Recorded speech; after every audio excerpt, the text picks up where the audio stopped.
أعوذ بالله من الشيطان الرجيم.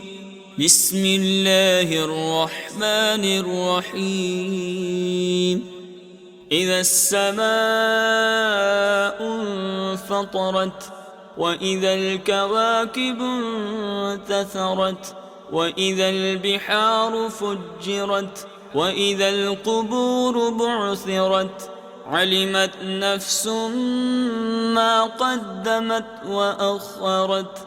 يا أيها الإنسان ما غرك بربك الكريم الذي خلقك فسواك فعدلك في أي صورة ما شاء ركبك.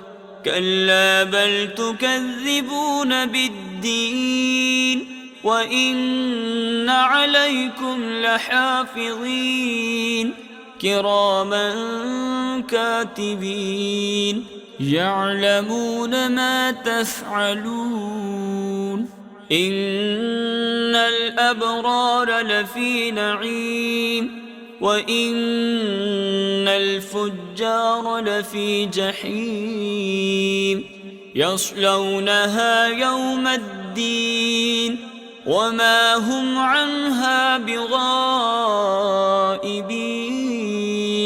وما أدراك ما يوم الدين ثم ما أدراك ما يوم الدين يوم لا تملك نفس لنفس شيئا والأمر يومئذ لله. صدق الله العظيم.